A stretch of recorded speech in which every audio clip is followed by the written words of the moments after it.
नमस्कार बच्चों, मैं डॉक्टर रेखा। आज आपके सामने जो टॉपिक लेकर आई हूँ वो टॉपिक है, ऐसा विषय है कि जिसको आप बचपन से ही सुनते भी आए हैं और महसूस भी करते आए हैं। ये आपका बीएड फर्स्ट ईयर का टॉपिक है और ये इस विषय का नाम है कहानी। अब कहानी देखो, कोई आपके लिए, हमारे लिए, किसी के भी लिए कोई नई चीज नहीं है। हम आपको आपके बचपन में लेकर चलते हैं। तो सबसे पहले अगर हम बात करें तो कहानियां कौन सुनाता था आपको? नानी, दादी या घर में जितने भी बड़े बुजुर्ग होते थे वो आपको कहानियां सुनाते थे। आपकी मम्मी भी आपको कहानियां सुनाते थे, आपके पापा भी आपको कहानियां सुनाते थे। तो एक कहानी का जो हम कह सकते हैं कि हमारे देश में बहुत ही पुराना इतिहास है, या हम कह सकते हैं कि कहानी का जो इतिहास है वो हमारे देश भारत में लगभग 90 वर्ष पुराना इतिहास है। तो कहानी के बारे में आज हम बात करेंगे। तो सबसे पहले तो देखिए कि कहानी क्या है। कहानी जो है वो हमारी इमेजिनेशन है। कहानी जो है वो एक लेखक की कल्पना है, एक कहानीकार की कल्पना है। कहानी जो है वो जरूरी नहीं कि कल्पना पर आधारित हो, कहानी जो है वो सत्य पर आधारित भी होती है। तो कहानियां बहुत प्रकार की होती हैं और कहानियों के बारे में हम जानकारी प्राप्त करेंगे इसी विषय के माध्यम से। तो देखिए, सबसे पहले H.G. वेल्स जी ने क्या कहा है कि कहानी एक छोटी रचना है।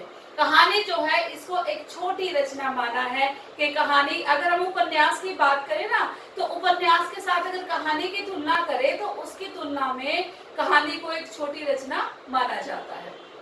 देखिए बच्चों, कहानी के तत्व कौन कौन से होते हैं? पहला है कथानक। कथानक जिसे आप अंग्रेजी में स्क्रिप्ट भी बोलते हैं, कि कोई भी कहानी होगी ना उसमें क्या क्या है, क्या लिखा गया है, किसके बारे में कहा गया है, पात्र कौन है, संवाद कैसे है, तो वो सारा का सारा किस में आता है? वो सारा का सारा कथानक में आता है। कथानक के बाद है पात्र और चरित्र चित्रण, कि कहानी में कितने पात्र होंगे और कितनों का चरित्र चित्रण होगा वहां पे पात्रों का। ठीक है। उसके बाद है संवाद। संवाद जिसे आप अंग्रेजी में डायलॉग भी बोल सकते हैं। तो कहानी में किस प्रकार के संवाद होंगे, यानी कि कौन सा पात्र किस प्रकार का संवाद बोलेगा। इसके बाद देखिए भाषा शैली। भाषा शैली में कि कहानी में किस प्रकार की भाषा शैली होगी। अब कहानीकार जहाँ का होगा उसकी भाषा शैली पर वहीं का सबसे अधिक प्रभाव होगा और कहानी जो है वो उसी भाषा में होगी। अगर कोई कहानीकार अंग्रेजी भाषा से संबंध रखता है तो वो अंग्रेजी भाषा में लिखेगा, हिंदी से संबंध रखता है हिंदी में लिखेगा, उर्दू से संबंध रखता है तो उर्दू में लिखेगा। तो उसी के अनुसार क्या होगा, उसकी भाषा शैली होगी। वातावरण। वातावरण क्या है कि आसपास का वातावरण क्या है। जब एक कहानीकार कहानी को लिख रहा है तो वो वातावरण से भी प्रभावित होता है। उसके बाद है उद्देश्य, कि क्यों लिखी जा रही है वो कहानी, क्या उद्देश्य है उस कहानी को लिखने के पीछे। तो सबसे पहले उद्देश्य जानना भी जरूरी होता है हमारा, कि किस उद्देश्य के कारण कहानीकार ने इस कहानी की रचना की है। फिर है नामकरण और शीर्षक। अब जैसे हम कहते हैं ना कि हमारा जो चेहरा है वो हमारे मन के सारे भावों को बता देता है कि आपके मन में किस तरह से भाव है। तो अगर नामकरण और शीर्षक की बात करें तो किसी भी कहानी का नाम और किसी भी कहानी का शीर्षक हमें ये बता देता है कि कहानी में क्या क्या लिखा गया है, या फिर ये कहानी किस प्रकार की कहानी है। तो हमें नामकरण से और शीर्षक के द्वारा वो बात पता चल जाती है। ठीक है बच्चों, तो ये सारे थे कहानी के तत्व। तत्वों के बाद हम बात करते हैं कहानी के प्रकार। देखिए, कहानी अनेकों प्रकार की होती है। ठीक है। अब कहानी के प्रकारों की बात करें तो देखिए, सामाजिक कहानियां। ठीक है। अब सामाजिक कहानी क्या है कि जिस तरह से हमारे समाज में कुरीतियां फैली हुई है, मान लो।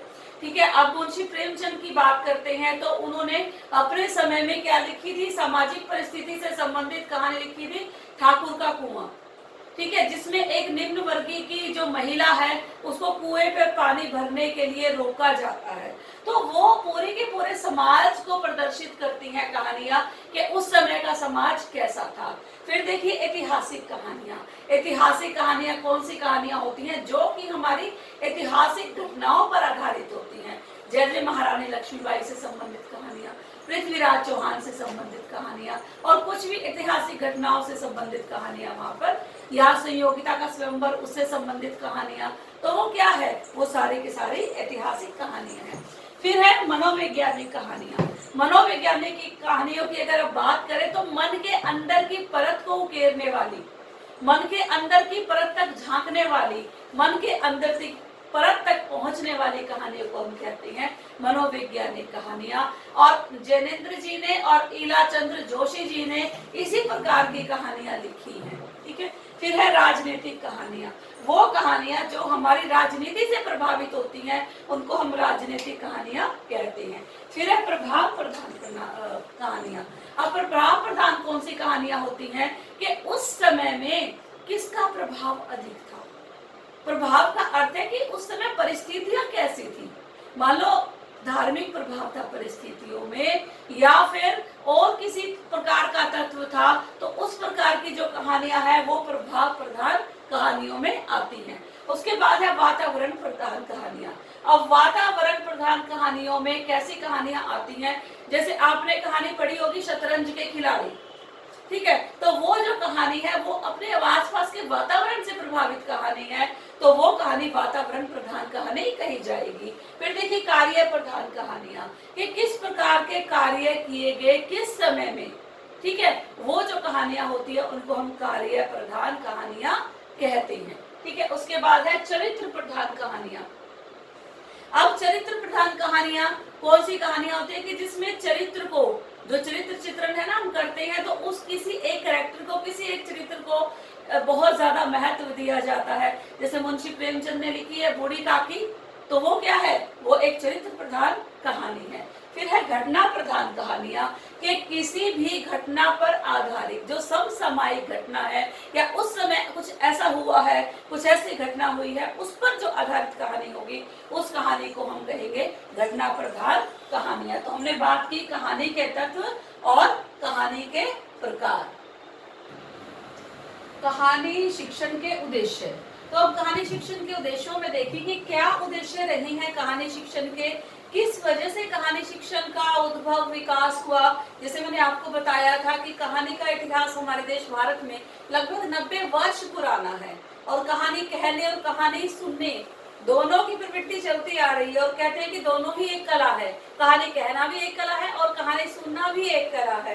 तो क्या मिलता है हमें, क्या कहानी शिक्षण के उद्देश्य है, इससे हमें किस चीज की प्राप्ति होती है। देखिए सबसे पहले तो है मनोरंजन, कि इसका जो उद्देश्य है कहानी शिक्षण का वो मनोरंजन है, क्योंकि हमारा मनोरंजन होता है कहानियों के द्वारा, क्योंकि ये सटीक होती हैं, बहुत सीधी होती हैं और सरल भाषा में होती हैं। ठीक है। फिर है सर्वांगीण विकास। सर्वांगीण विकास का अर्थ क्या है, यहाँ पे देखो, अगर हम अपने आध्यात्मिक गुरुओं से संबंधित कहानियां सुनते हैं, अगर हमें जैसे भगवान श्री राम से संबंधित, भगवान श्री कृष्ण से संबंधित कहानियों को सुनते हैं, तो उससे क्या होगा, हमारा आध्यात्मिक विकास होगा। अगर हम विवेकानंद जी से संबंधित कहानियां सुनते हैं तो उससे क्या होगा, हमारा शारीरिक विकास होगा, क्योंकि उन्होंने सबसे अधिक बल दिया था शारीरिक विकास पर। तो इस तरह से हमारा सर्वांगीण विकास की अगर बात करते हैं, नैतिक विकास, बौद्धिक विकास। अब महात्मा गांधी जी की अगर कहानियां आप सुनोगे तो उससे क्या होगा, उससे हमारा नैतिक विकास होगा। तो सभी प्रकार के जो विकास में सहायक है वो है हमारी कहानियां। फिर है कल्पना शक्ति। अब जैसे कहानियों में मैंने बात की थी कि कल्पना पर आधारित होती हैं। अब हम कहते हैं कि कई हमारी कल्पनाओं में हम कहीं भी जा सकते हैं, कल्पनाओं के लिए तो किसी भी तरह की कोई सीमा है ही नहीं। ठीक है। उसके लिए तो कोई चरम सीमा नहीं है, हम किसी भी सीमा तक जा सकते हैं। तो कहानियां उसी चरम सीमा तक हमें पहुंचा देती हैं। फिर देखिए प्रेरणादायक, कि जीवन में मान लो सत्य से संबंधित आपको कुछ सीखना है तो किससे प्रेरणा लोगे, किसकी कहानियां पढ़ोगे। ठीक है। किसकी, हरिश्चंद्र जी की कहानियों को आप पढ़ोगे। ठीक है। उसके बाद है ज्ञान में वृद्धि। तो कहानियां जब भी आप पढ़ते हैं तो उससे क्या होता है, हमारे ज्ञान में वृद्धि होती है, क्योंकि हम बहुत सारी चीजों का भंडारण करते हैं, हम अपने दिमाग में बहुत सारी चीजों को रख लेते हैं। उससे क्या होता है कि हमारे ज्ञान में बढ़ोतरी होती है। उसके बाद देखिए बच्चों, कहानी शिक्षण की प्रणालियां, कि कहानी शिक्षण की कौन कौन सी प्रणालियां या फिर विधियां हैं, कि किन विधियों के द्वारा कहानी शिक्षण को करवाया जाता है। तो सबसे पहले देखिए अर्थबोध विधि। अब अर्थबोध विधि कौन सी विधि है? अर्थबोध विधि का अर्थ है कि यहाँ पर जितने भी कठिन शब्द होते हैं उन सभी के जो अर्थ है वो एक अध्यापक बच्चों को बताता है कहानी सुनाने के दौरान। अब जैसे हम बात करते हैं, मान लो हमें तिरंगे से संबंधित कोई कहानी सुना रहे हैं तो हम कहते हैं तिरंगा। अब इसको तिरंगा क्यों कहा गया? तो अध्यापक बच्चों को बताएगा कि इसमें 3 रंग हैं, तिरंगे को दिखाएगा और फिर बताएगा कि इसमें 3 रंग हैं, इसी कारण इसको तिरंगा कहा जाता है। ठीक है, तो ये है अर्थबोध विधि। उसके बाद देखिए व्याख्या विधि। अब व्याख्या विधि में क्या होता है कि अध्यापक जो है, अध्यापक अध्यापिका व्याख्या करते हैं। ठीक है, पूरी कहानी की अपने शब्दों में व्याख्या करते हैं और उस कहानी में किस प्रकार से उपसर्ग, प्रत्यय, संधि, ठीक है, विकारी शब्द, अविकारी शब्द आए हैं, उन सब का कहां पर और कैसे प्रयोग हुआ है वो एक अध्यापक छात्रों को व्याख्या करके बताता है। फिर देखिए प्रश्नोत्तर विधि। अब प्रश्नोत्तर विधि क्या है कहानी में? अब देखो बच्चों, कभी भी एक अध्यापक अध्यापिका आपकी कक्षा में आते हैं तो अगर उन्होंने कहानी पढ़ानी है तो वो किससे संबंधित पूर्व ज्ञान जो होता है ना, पूर्व ज्ञान मतलब आप उसके बारे में पहले से कितना जानते हैं। अब पूर्व ज्ञान से संबंधित पहले आपको प्रश्न पूछते हैं आपसे कि आपने क्या कौन कौन सी कहानियां सुनी है। क्या आपने प्यासे कौवे की कहानी सुनी है अगर छोटी कक्षा है? ठीक है, क्या आपने चालाक लोमड़ी की कहानी सुनी है? तो ऐसे क्या करता है अध्यापक, प्रश्नों के द्वारा कहानी के बारे में बच्चों को बताता है और कहानी सुनाने के बाद भी अध्यापक क्या करता है, कहानी से संबंधित प्रश्न बच्चों से पूछता है। ठीक है, इसके बाद आप देखिए समीक्षा विधि। अब समीक्षा विधि में क्या होता है, ये उच्च कक्षाओं के लिए और माध्यमिक कक्षाओं के लिए विधि बनी है। इसमें क्या है कि हम जो भी कहानीकार ने लिखा है, ठीक है, उसमें उसकी समीक्षा करते हैं कि इस कहानी में कौन से गुण हैं, कौन से दोष है, किस प्रकार की भाषा का प्रयोग किया गया है, किस प्रकार के भावों का प्रयोग किया गया है, तो हर चीज की हम समीक्षा करते हैं। ठीक है, इसको हम कहते हैं समीक्षा प्रणाली। फिर देखिए संयुक्त विधि। अब संयुक्त विधि में क्या होता है, जो ये संयुक्त विधि है ये व्याख्या विधि और प्रश्नोत्तर विधि इन दोनों को मिलाकर बनाई जाती है। आज व्याख्या संयुक्त विधि में पहले अध्यापक व्याख्या भी करता है, हर चीज को बताता है, इसमें कौन से उपसर्ग है, कौन से प्रत्यय है, संधि कौन सी है, समास कौन सा, हर चीज के बारे में बताता है और उससे संबंधित प्रश्न भी बच्चों से पूछता है। तो ये सारी विधियां हैं हमारी कहानी शिक्षण की विधियां। ठीक है बच्चों, इसके बाद हम देखते हैं कि कहानी का विकास कैसे हुआ।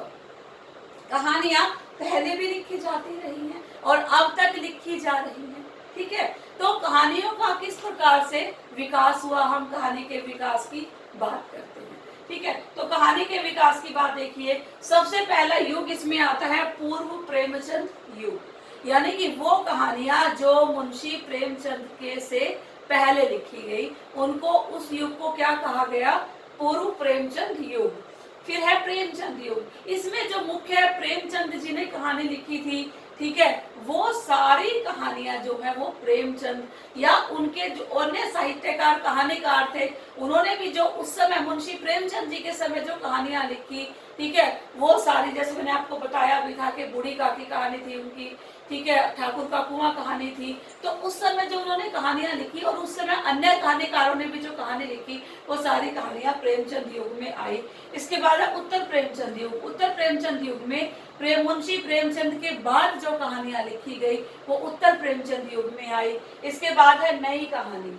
ठीक है, नई कहानी में एक नई दृष्टि और नई सोच का विकास हुआ, यानी कि वो रूढ़िवादिता से हटकर कहानियां थी। ठीक है, फिर हम बात करते हैं आ कहानी की। आ कहानी की अगर हम बात करें तो इस आ कहानी पर क्या कहा गया कि नहीं, कुछ नया करो, कुछ नया सोचो, और आ कहानी पर एक पाश्चात्य संस्कृति का बहुत ही अधिक प्रभाव रहा। ठीक है, अब आ कहानी पर पाश्चात्य संस्कृति का इतना प्रभाव था कि ऐसा लग रहा था कि हमारी ये यहाँ की कहानी नहीं है बल्कि पाश्चात्य कहानियां हैं, और उसी के विरोध में सचेतन कहानी ने जन्म लिया। और सचेतन कहानी के बाद समानांतर कहानियों का युग आया और फिर अब सक्रिय कहानी आधुनिक और वैज्ञानिक दृष्टिकोण के साथ जो चेतना के साथ लिखी गई उनको सक्रिय कहानी कहा गया। तो ये है पूरा कहानी का, कहानी के बारे में सारी कहानी की यात्रा। कि कहानी का कहाँ से प्रारंभ हुआ और अभी तक किस प्रकार की कहानियां चल रही हैं हमारे बीच में और किस किस दौर से होकर कहानियां गुजरी हैं। तो आज मैंने आपको बच्चों कहानी के बारे में बताया और मुझे उम्मीद है कि जो मैंने आपको बताया है ये आपको अच्छी तरह से समझ आ गया होगा। ठीक है, धन्यवाद।